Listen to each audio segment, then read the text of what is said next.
Hello and welcome back. For those of you just tuning in, I'm Janice Omedeki, CEO and founder of the Mentor Method, and your social impact track MC and advisor. Welcome back to Austin Startup Week, the social impact track. For those of you that missed session number 1, we were with Bart Bond and Bob Bridge discussing the Austin social impact landscape. And I'm excited to get into session 2, which is building social impact quickly. Notley operates as an engine for social good, and its mission is to catalyze the growth and expansion of innovative organizations making positive change in the world. In 2020 alone, Notley has powered new initiatives such as Notley Tide and Ripple Reads, which focus on sustaining racial justice from kids to adults, and Community Pods, which provides children with a safe educational environment. Learn how the organization identified issues and worked to build social impact solutions around it quickly, even despite being a COVID-19 reality. I'm a Notley Fellow. This is my first year, and then we wrap up next year. And I can say firsthand that our interactions as fellows with the Notley team, you really get a sense that their mission and their passion for social impact isn't just about creating a better business. It's really something that everybody on the team, from Dan and Lisa Graham to the executors of each initiative, everybody is so passionate and focused and willing to give 300% of themselves to ensure that not only Austin, but the world at large sees the importance of social impact and directly addresses critical needs in a timely manner. So without further ado, I would love to bring on our next panelists. We are being joined by Tala Matchett, a partner at Notley, Kelly Mason, a partner at Notley, and Will Matthews, who is an ex-pro football player, entrepreneur, and advocate. Welcome. Thank you. Thanks for having us. Really appreciate it. Guys, I think we should just jump right in getting to know you guys over the last couple of months. It's been fun to just see the passion that's inside of you, and also watching this engine Notley get behind your passions. Can you guys kind of explain what Notley is and how you guys started your specific initiatives? Tala, would you like to go first? Sure, I'll go first. Thanks for cueing me. Yeah, so Notley is a platform for people and ideas, and we catalyze those ideas and that impact. And sometimes they come from the craziest harebrained ideas or what's happening today in our world. My specific initiative is a direct response to coronavirus. And what I'll be talking about today is Community Pods, and we've partnered with local churches to provide a safe place for children ages 5 through 10 so that they can have their online virtual learning. And the needs arose out of coronavirus and virtual school. So that is sort of we can get deeper into it, but that's the high level about Community Pods. And Notley really just supports us and our ideas and allows us to really flourish and gives us the network and to make these ideas become a reality. Yeah. Can you highlight, Tala said a really important word there. She said support. Can you answer the question, but also touch deeper on what does support look like when it comes with this Notley community? Yeah, for sure. I was trying to come up with an analogy. I think the best one I could come up with, forgive me, is like a car and a driver. And I think Notley really provides this infrastructure of the car. And it's this really well-oiled machine, and we've got internal departments that are all there to support all of our initiatives, whether they're internal initiatives or external initiatives. So we've got a finance team that helps us with, accounts payable, accounts receivable, what is legal with the 501c3, what can we write off, what can we do, all of the finance world, they're there, dedicated support. We have a marketing team. They help with social media, with getting websites up, with graphic design and collateral. So they're there supporting us, supporting all of the initiatives. We have an events team that helps, and they've really evolved with COVID and helped us with virtual events and making sure that they're engaging and just as exciting as the things that they were doing in the physical world. And then we've got a business development team that helps us share our mission and bring on collaborators who are going to help support us financially. So we've got this great infrastructure, right? This is the well-oiled machine. This is the car. And then as a partner, as someone who comes to Notley with an idea that Notley wants to get behind, you're kind of the driver. And so you can decide how quickly you want to go, which direction you want to take it in. And Notley is really providing that support to help you get where you want to go as someone who's passionate about advancing social impact. Incredible. I'd like for you guys to highlight your specific initiative and maybe go a little bit deeper and tell us what about this initiative made you go, I want to work, I'm going to push this forward, I'm going to take this to our group, we're going to get this done. Can you guys share a little bit on that? Kelly, would you go first? Yeah, sure. So I'll start with Tide. Notley Tide is an organization. We really have three stakeholders. We've got racial justice focused nonprofits here in Central Texas that we're supporting. We've got corporate partners who we're helping them internally with workplace inclusion, and then also helping them make an external impact on the community. And then we've also got individual donors. So people in the community who have seen what we're doing, want to get involved, and when they make monthly donations, 100% of that gets passed through to these nonprofits that we're supporting. So that was something that I started thinking about months ago, many months ago, in the spring, and basically wanted to take what I think we do so well at Notley, which is help nonprofits sustain and scale their impact. And I wanted to really focus that on racial justice focused nonprofits, because I just saw how much they were struggling for various reasons. There were a lot of, it's less corporate brand aligned. So it's harder to get corporate dollars sometimes when you're doing voters' rights or when you're doing criminal justice work. It's one of those areas where people are very personally passionate about it. So it can be a lot more stressful.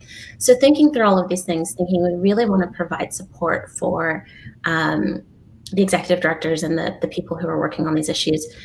We came up with Tide, and then George Floyd was murdered. And at that point, we'd already identified the groups we wanted to work with and had a clear vision for what we wanted to do. But when that happened, we thought, we've got to move quickly. Like, we've got to get this out. There were a lot of people turning to Notley because Notley is a trusted organization in Central Texas and saying, how can we help? How can we get involved? And so we in response to that, quickly created a website and a way for individuals and companies to get involved and join us on this project that we were already planning. And then similarly, Ripple Reads is another initiative that I launched around the same time. And Ripple Reads is a bi-monthly book club that helps families talk about race and racial justice in ways that are exciting, educating, empowering. You can feel good about what you're learning because you're being honest, but it's also giving kids a way to get involved and build up these identities as people who care about racial justice. And that, likewise, that was a response to parents saying, how do we talk to our kids about what's going on? Racial injustice became this national conversation, this global conversation, really, over the summer. And we wanted a way to help families hold themselves accountable. So that's the subscription, the bi-monthly subscription part of it, and wanted to make it empowering and exciting. So we linked up with professors at University of Texas who their whole body of work focuses on talking to kids, actually teaching teachers. So they're based in the College of Education. They teach teachers how to have meaningful, age-appropriate conversations about race. So that's Tide and Ripple Reads, kind of the quick deep dive. Yeah. Tala, can you take us into what sparked Community Pods, and talk us through your initiative and how that started to unfold?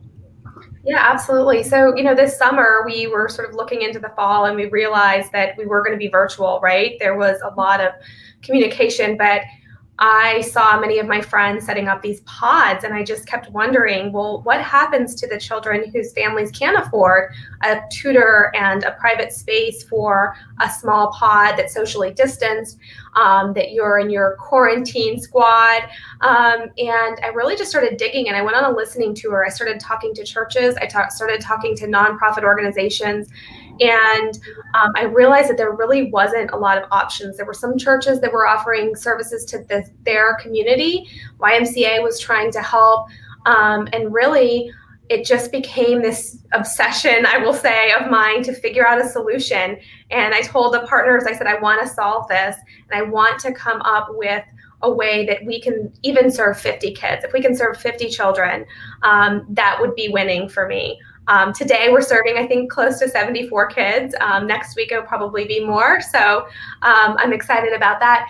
But really what Community Pods is a partnership between Eastside churches. They've given us their real estate. We are paying all of the delta of their utilities and the delta of their internet. We had to come behind them and increase their broadband. Typically churches don't have a ton of need for broadband. So that was a big issue. One of the churches that we're at had quite a few maintenance issues that had to be corrected before we could bring children into the facility. We also had to establish safety protocols, everything from screening to contactless health screening, and then working on food, transportation, and then bilingual tutors and educators to make sure that these kids could navigate the technology. The big issue that we're seeing right now is this divide on understanding technology and just being able to navigate the platforms that Austin ISD has. So now we've connected them. Now we've provided them a safe place to go. But how do you navigate this if you don't speak our language? And so making sure that we had Spanish-speaking translators there available to help them, and not only them, but also parents. When we got the kids, there was, a lack of classwork done because of that divide and that Spanish translation piece that was missing. And so today, we have partnered with Life Anew, which is a restorative justice program that they provide professional support for us to make sure that the children have everything that they need from a trauma perspective, and that our volunteers really know appropriately how to speak to parents and children who may have experienced trauma. Tala, as you were just talking to, it was incredible just hearing those logistics, almost like hurdles. Can you take us on a deeper dive and when you're talking about, I would like to start something that's important and I want to get there quickly, and then also I would like to scale. How do you tell those aspects and bring them down so that, the day-to-day of getting over now we need broadband? Walk us through some of those hurdles. Absolutely. I mean, I think the biggest thing is that you have to be relentless. You have to be relentless in reaching out to your network and be completely fearless in asking people to help you and step up, because I couldn't do this alone. I've had so many people, not only the Notley organization, but friends and family working on websites and thinking about translation. Laura Cortez Consulting did all of our translating for free. She's a friend from Leadership Austin, and she stepped up and she said, I believe in what you're doing. Let me help you.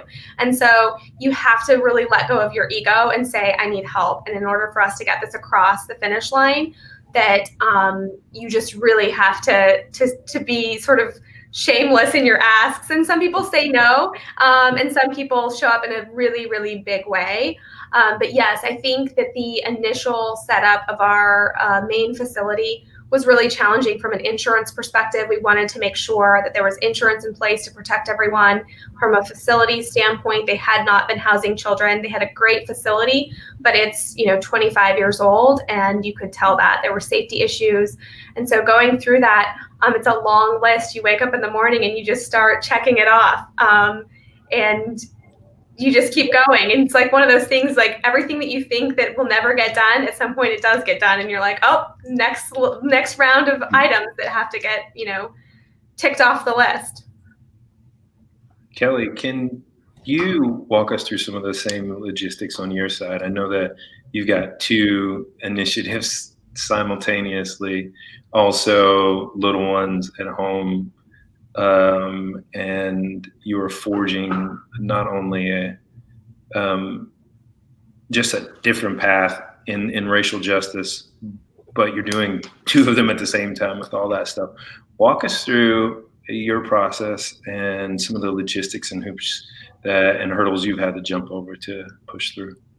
Yeah, I feel like I should also mention Agave Fund, which is the third initiative I'm working on to invest in Black, Latinx, and Indigenous founders. So there's a lot, but of Tide and Ripple, you know, Tala mentioned reaching out to other people for support, and with Tide, it was like me and our colleague Megan, and we were up night and day, round the clock for 1 week. I'll never forget. We were up slacking each other at 1 o'clock, 2 o'clock in the morning, constantly, day after day, and just checking everything off on our own. We were doing the website. We were doing the donor box. We were doing all of the collateral. We were coming up with what the program is going to look like, all in a very condensed timeline. And so we had all these logistics, we had these hurdles to get over, but we were kind of like, let's just like, we want to execute quickly. Let's just like heads down, grind it out. That was close to burnout. So second time around with Ripple Reads, just a few weeks later, it was like, let's ask for help. We've got so much help. So Megan is working on Ripple Reads with me as well, but we've got a Notley Fellow, Albert Swantner, who helped with the website. We've got a graphic designer, Kelly Colchin, who helped with graphic design, beautiful images. We have a photographer, Savannah Clark, who helped with photography. We've got, I won't list everyone. Sarah Penley has helped with PR. We got so many people to help with everything that it was just a very different experience. We were still able to move quickly and execute, but the burnout wasn't as strongly felt with that experience. So I guess this really segues into, what would you wish you would have known when you started this? Kelly, let's start with you. Yeah, well, starting Tide, I think I wish I would have asked for more help. Just, you know, we asked for a lot of help at the end when it was unveiled. It was like, this is Tide, this is the project. Can you please share it? And that was great. And we got such an outpouring of support, and everyone's, you know, posting it on their social media and sharing with their friends. And that was a really lovely feeling, because a lot of people also got to see, you know, random friends that they wouldn't even expect, but they had posted on their LinkedIn, like someone's like old boss joined as a Tide donor. And so that was definitely like the feeling of community. But what I would have done differently is ask for help earlier, for sure. So I think, you know, there's a quote that's escaping me, but basically, when you're trying to build quickly, you can, I think it's like, go faster on your own, but go further with other people. You can also go faster and further with other people. Tala, what do you wish you would have known in going for community pods? Yeah, I mean, I think my lesson learned was I saw Kelly staying up night and day. And so I realized that I needed so much help. I saw what it took from like we would be on calls and my heart would just like go out to her, because I knew that she was staying up night and day. And so like I tear up thinking about it, because it was amazing work. And so I think where I pivoted was looking at her and saying like, I can't do this alone. There's no way that I can accomplish this. I would have spent more money on Spanish translation. I would have spent more money on thinking through how we could get to these families, because I didn't understand where they were coming from. There's a fear about government. There's a fear about Austin ISD, and overcoming that. And I would have worked really hard to build that bridge to make sure that they understood, because the Spanish community, there is a divide between what they understand and what they feel comfortable with. And I would have worked harder to make sure that we had that sooner. We have that now, but it was definitely a lagger because I didn't put the focus that I needed to on that population. And with that, I'd love for us to chat a little bit about what keeps you guys up at night.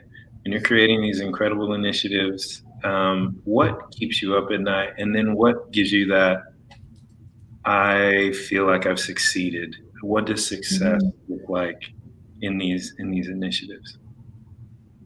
Tara, why don't you go first? Yeah. What keeps me up at night is that I'm terrified every day that we're going to have a coronavirus outbreak at one of the schools. And so I think about bleach wipes and did we wipe that down? And do we have the right safety protocols? And are we doing the best by these children? Meals is a big thing on my mind. Are they eating what they need to eat? Are they going home, you know, with bellies that are full? Central Texas Food Bank is now providing us meals for the weekend. I want to make sure every child who comes to our program is getting the top of the line. It's not a B grade, it is an A grade experience. And that's what I think about all the time. I wake up in the middle of the night, like, how can we bring in different programming? How can we talk about bullying? How can we talk about race? How can we talk about coronavirus and politics in a really like meaningful way for these kids? What was the second part of the question? What keeps me up at night? What does success look like for you with this initiative? Success looks like 0 coronavirus outbreaks, and that these kids are just happy and they're excited to walk in the door every day, that they're excited to spend the day with us, and they feel really good about sharing their day with us, and that their parents get to go to work, because most of the parents, all of the parents that we serve are hourly workers. They don't have an option to be virtual.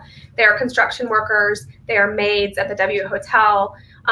You know, we have the opportunity to help them continue to provide for their families, and that's what keeps us going, and that's what success looks like, is making sure that they don't end up on unemployment or homeless. And we do serve some of the homeless population, and so making sure that we can prevent further homelessness for the families.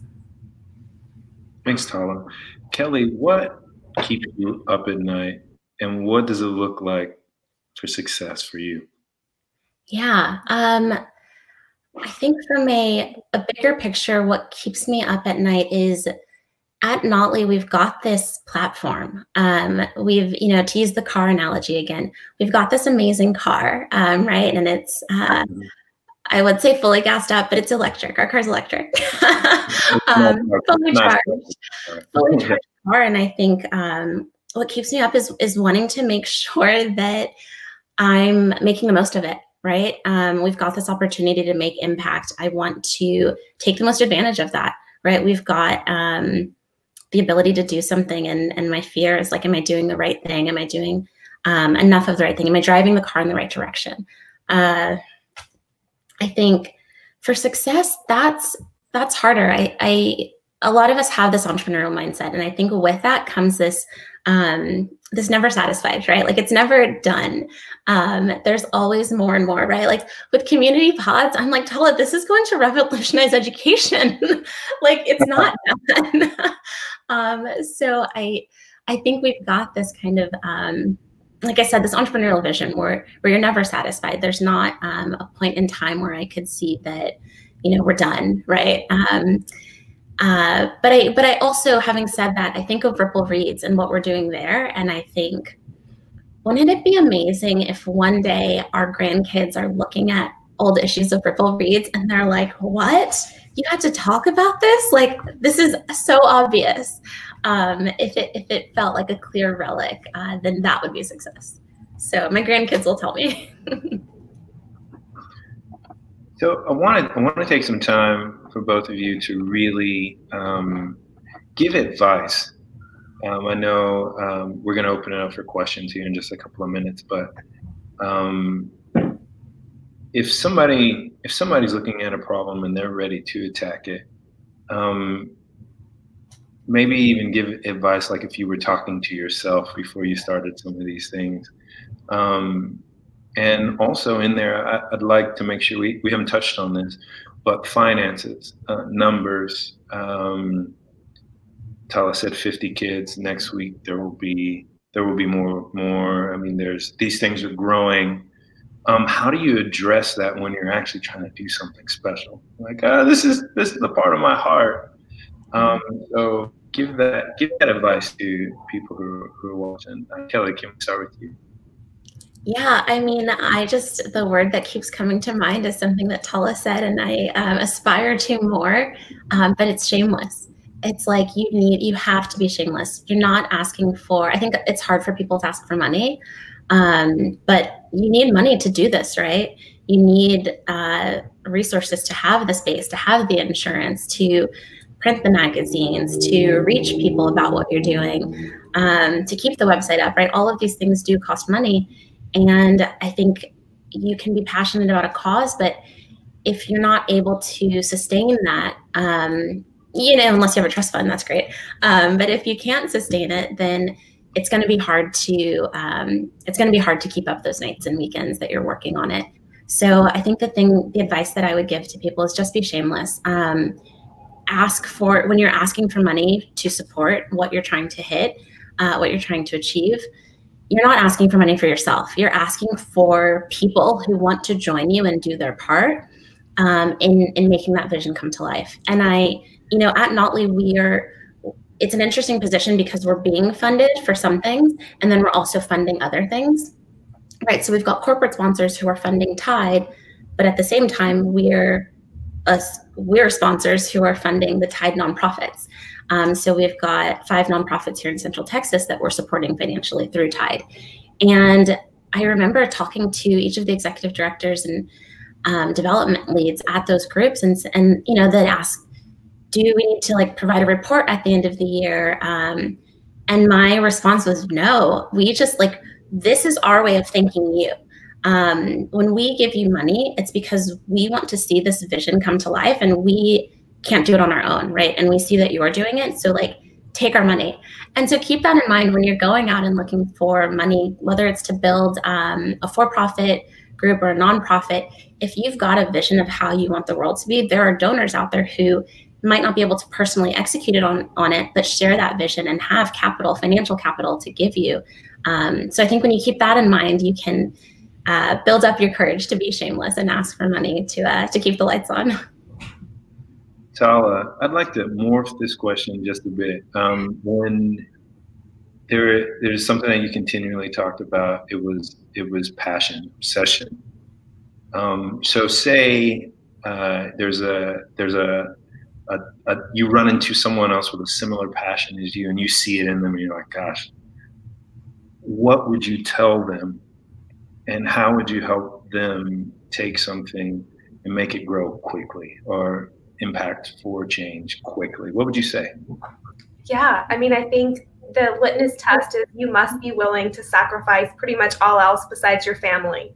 That is the litmus test of, are you ready to take this journey? I talk to a lot of people who have passion for things, or they think that they have passion, but they're not willing to sacrifice nights and weekends and to make Costco runs and to run to San Antonio to pick up something that's not going to be delivered on time because there's just no one else to do it.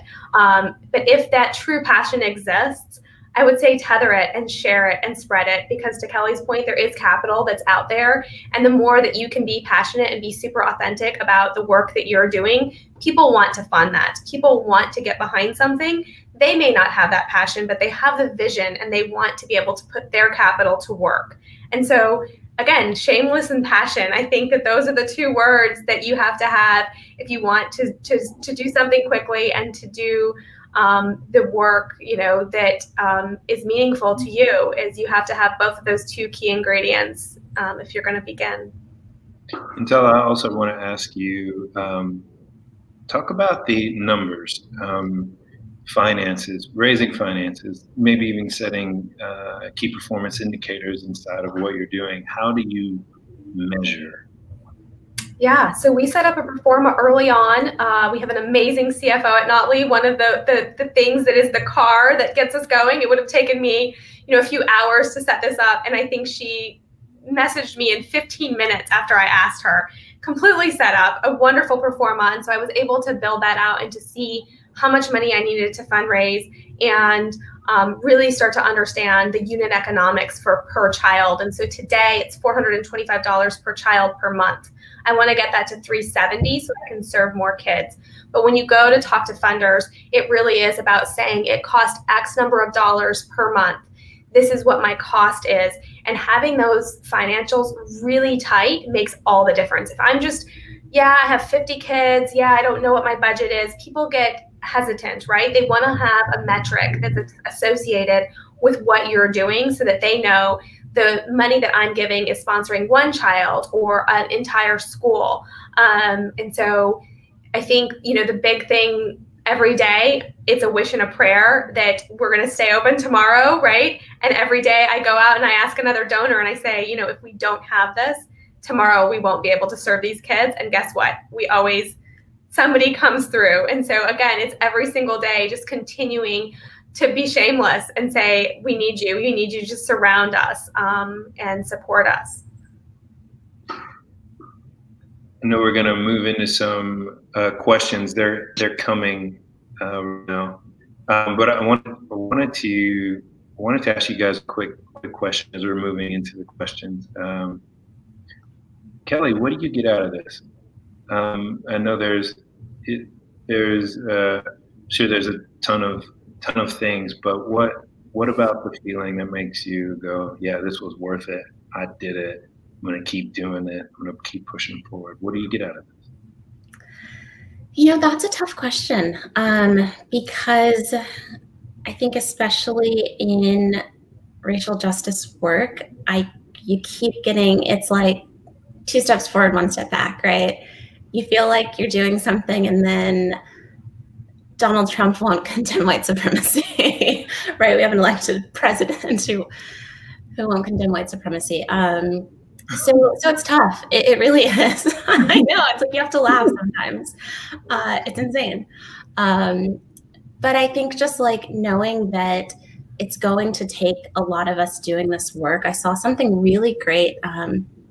I think it was Kerry Washington who posted it. It was like, shared around.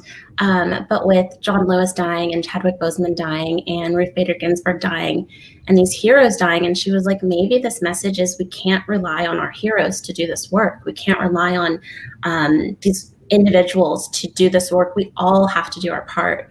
And so what keeps me going is knowing that I'm doing my part. And it's kind of like voting maybe, right? Like, does one vote matter? No, right? Honestly, yeah. Sorry, MIV Texas and all of the groups we support working on voter rights. But if we all had that mindset, then it would implode, right? Democracy wouldn't work.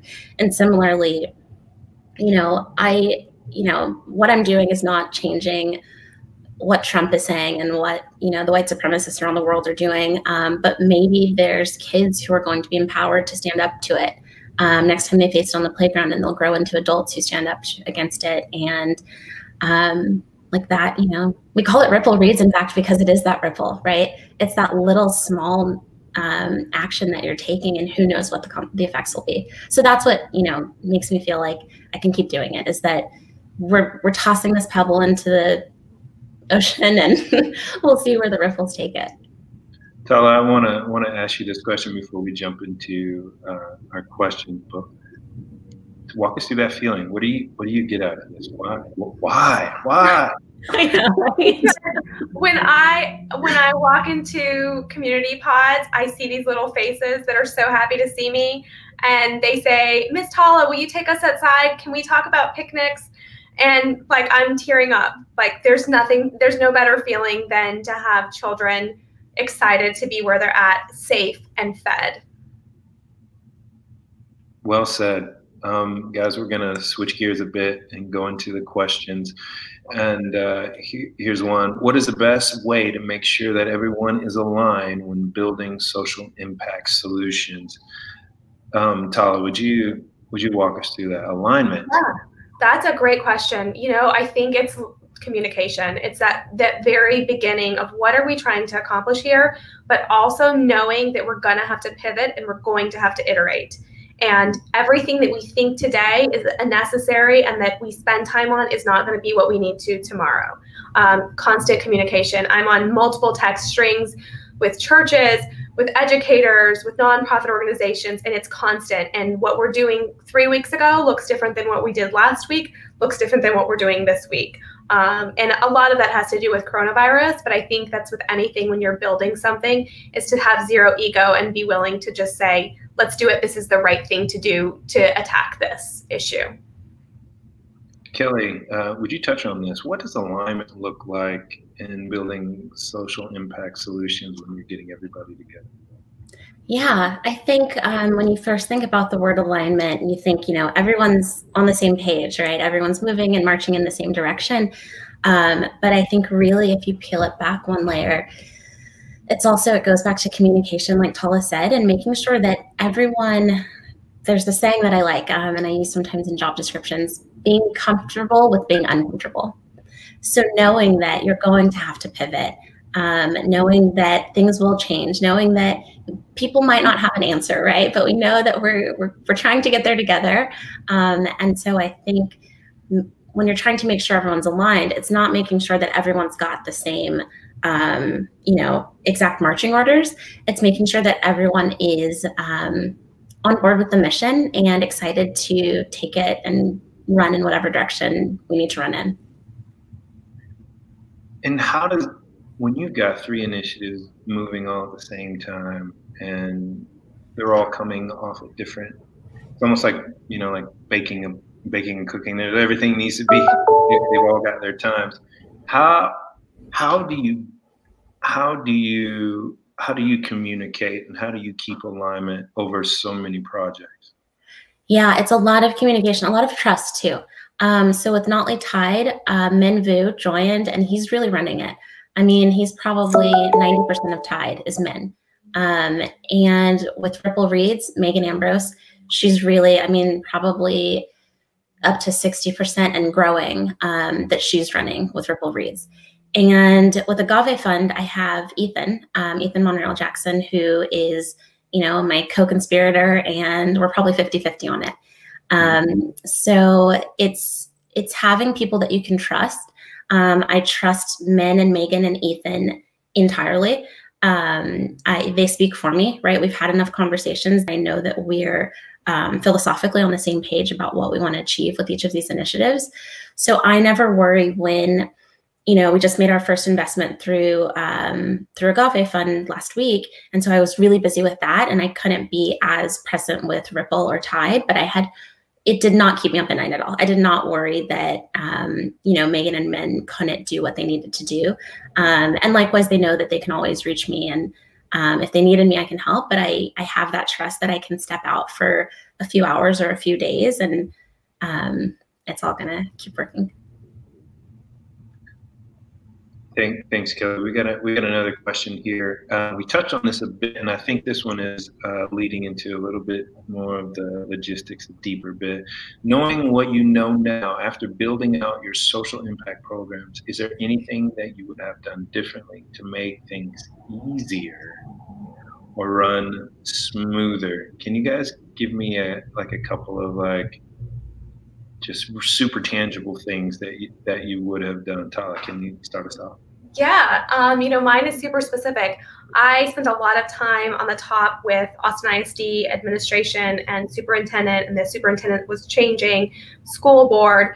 And what I realized is I really needed to be at the assistant principal level, talking to the educators and the people who were boots on the ground with these kids because they know those families. And that's who I needed to speak to. And so make sure you know who your stakeholder is and make sure you know that if you're serving a certain population that you have direct access to them, because Austin ISD Board of Trustees was great. They were supportive, but they didn't know the kids one-on-one. They didn't know them by name. They couldn't tell me who needed these services. And so, as you're building social impact programs, really make sure that you have the direct line to who you're trying to serve, because I think sometimes we can get distracted and we think that we're talking to the right person, but unfortunately we're not. And it takes time to sort of figure that out, but we'll be willing to, switch and iterate and move and pivot to speak to someone else. Kelly, can you give us a couple of tangible tips? Yeah.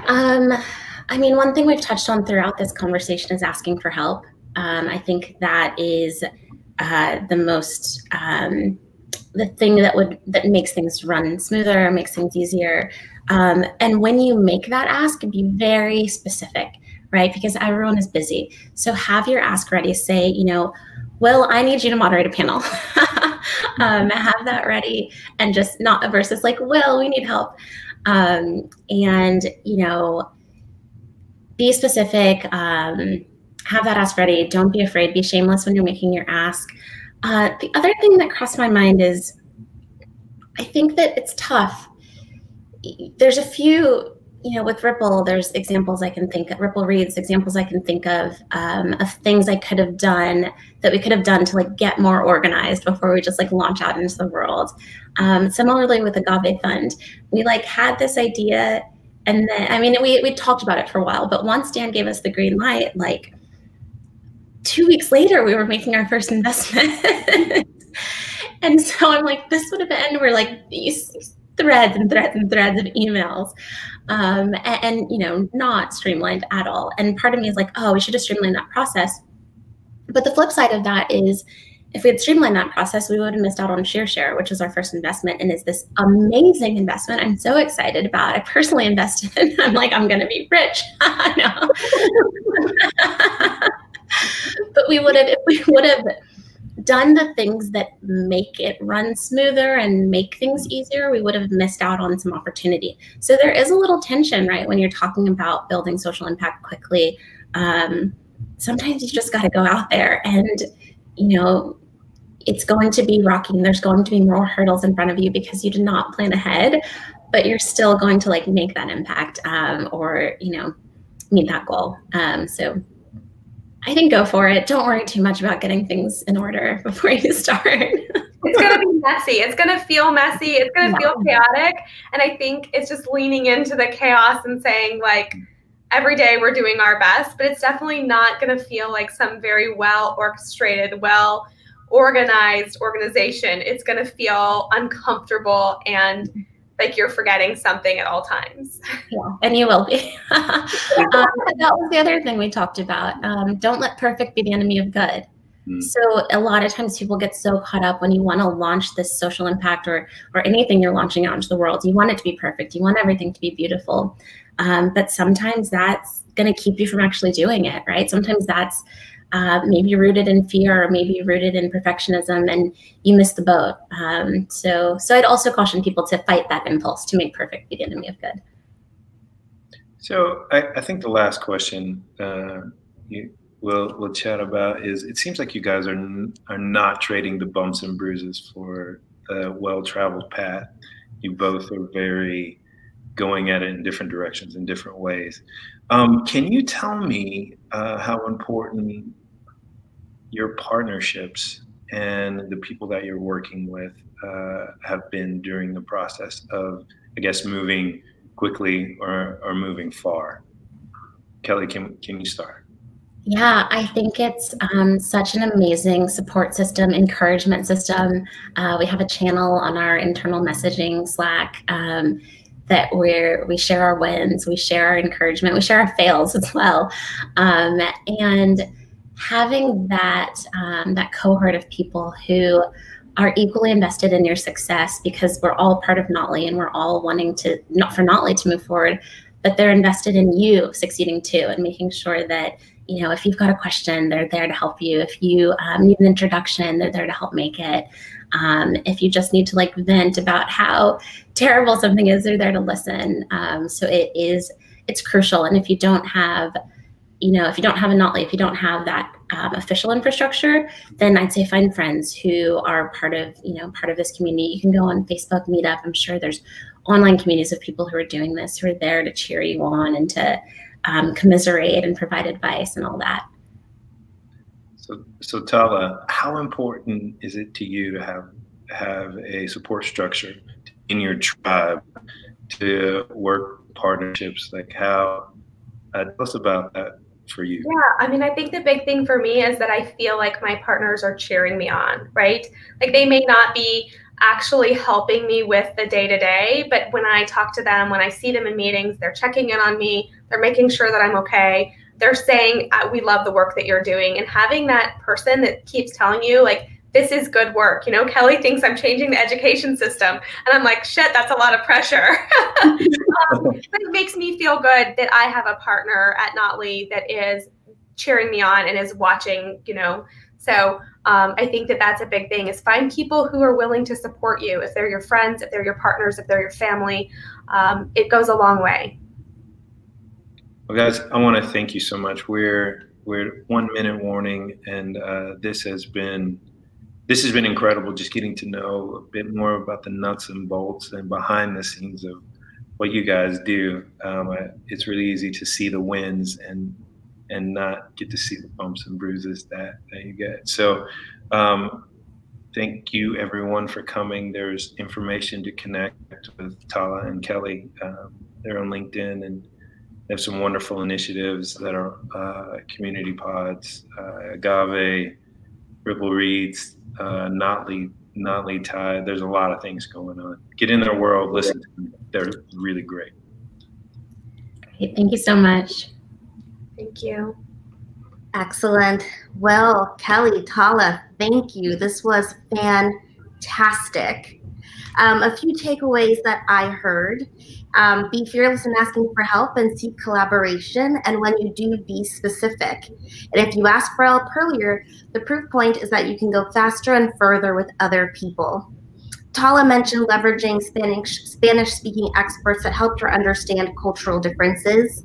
Having that learning mindset and being open to receiving feedback on areas you're not familiar with is a really strong attribute that you should have as a leader that wants to drive a social impact initiative.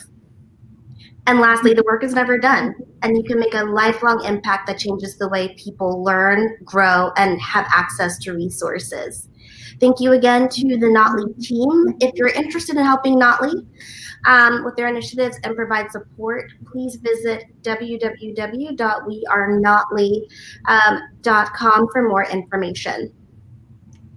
So now we are going to transition to networking in Hopin. To network with other attendees, please press the networking icon on the left-hand side of your screen. You'll then be randomly paired with another attendee, and you'll have 5 minutes to chat with one another.